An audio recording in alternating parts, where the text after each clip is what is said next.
Restart checkpoint! Because we suck! Hey guys, Dave and Cass here, and this is our first look at The Witness. Yeah, so we purchased this game on Valentine's Day. Woo! Valentine's Day. And we got it from the PlayStation Store for around $50, I think it was. Oh, you got that one pretty quick. Yeah, I did. So as you can see, you start off with no direction, no instruction. You've just got to follow your nose and figure it out. Fumbling. And struggle with the first puzzle. I know, I'm fumbling with the controls already. Oh, that was a simple one.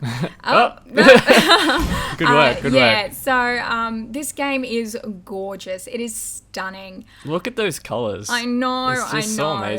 So, great start to the puzzle here, Dave. Yeah. Oh, I'm pretty sure this was you playing. Yeah, I think it was me. Yeah, take that one back. Yeah, but this is our first time hands-on with the game. So I'd seen about 10 minutes of gameplay. There you go. Yep, there we go. 10 minutes of gameplay previously. I think you'd seen a little bit more than that. Yeah, I've seen maybe about an hour or so. It's pretty intense game with all the environmental sort of stuff. It's crazy. Yeah, so as you can see, it's a pretty simple mechanic. There are these panels everywhere, and you've just got to figure out how to get from A to B on the panels. And then there's usually a series that you follow, and it'll open up new things. Yeah, so at the start here, we're just following the cables around to see where they go, try to find the panels that they're connected to, so we can open up that big gate at the front. Yeah, and so there are two types of puzzles in this game.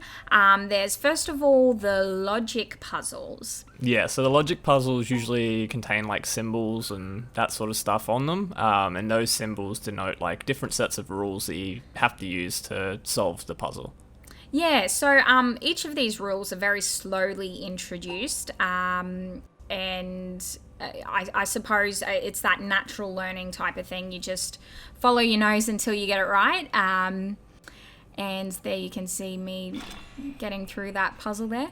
And then the second type of puzzle is the observation puzzle. So as you can see, sort of like here, I follow that cord that leads me to the next area, but you also use later on, you use the environment to help you solve these panels as well.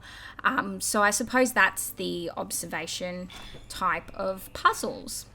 Yeah, so you can see now that we've opened this gate up, opened up the panel on the side. So once we complete this, hopefully the gate opens. Oh, what's gonna happen? And there you go, it's open. Yeah. So now we can escape our jail cell there.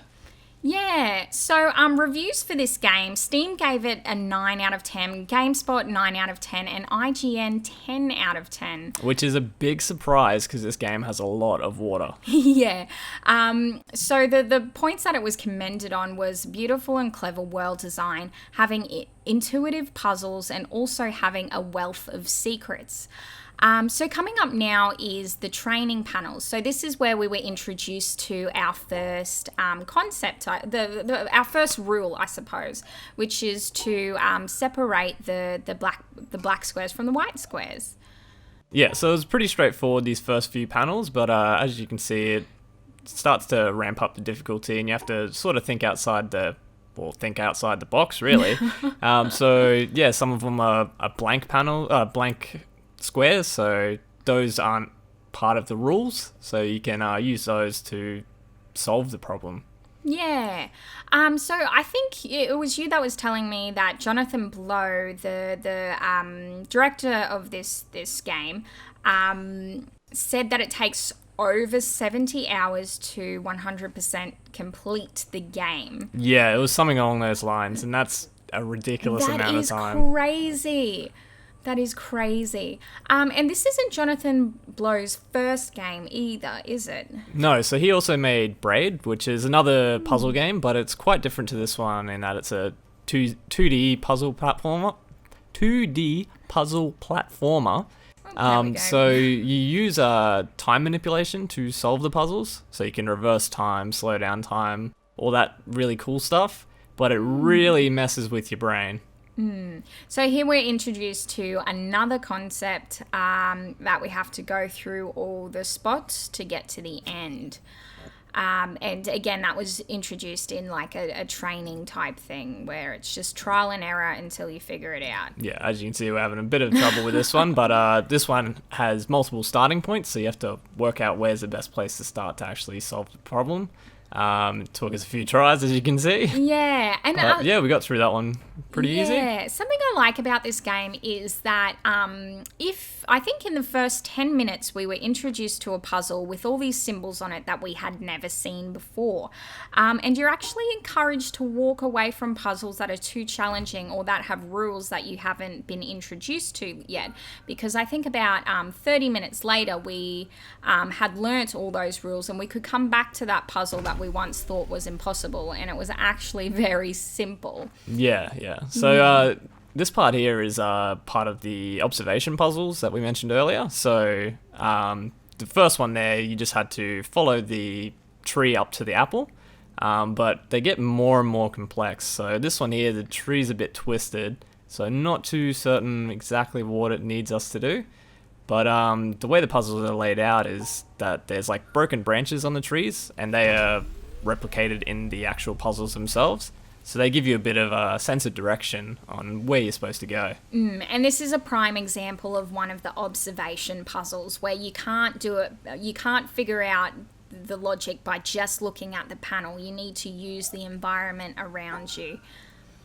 Yeah, so this one here, it was mirrored, but we used the broken branch in the background there to determine which side you were supposed to put it on, I suppose. And already we're about 2 hours into the game, and I think the thing that I like is how nice the transitions of the environments are. Like already we've seen the castle, we've seen the pink forest trees, and we've seen the fields and the lakes and things like that. So the transitions of the themes are very nice in this game. Yeah. So I suppose within the 2 hours that we've been playing, Dave, is there any key points that stand out for you? The art direction is just immaculate. I can't say I've seen a prettier game anytime recently. It's just, it blows me away just looking at this game. There's also another game that's kind of similar sort of style, which just released pretty recently, called Firewatch. I haven't got a chance to play that one yet, but hopefully we can do another video on that sometime soon. Well, this has been our first look into The Witness. I found it was a really great game to play, and I'm looking forward to all it has to hold in the future. Yeah, definitely. I'm super keen to get straight back into it. If you guys like this video, don't forget to like, comment, and subscribe, and check out our other videos. Thanks for watching Restart Checkpoint, and you'll see us again next week. Pro tip with Art and Dave, we are professional amateurs. Yep, we do this on a regular basis. And infrequently basis as well, so... Yes, and we've only completed it once, so take all of our tips. Every single one, like how to shoot your gun real quick, and how to not kill one, and then how to kill them. And then how to reload.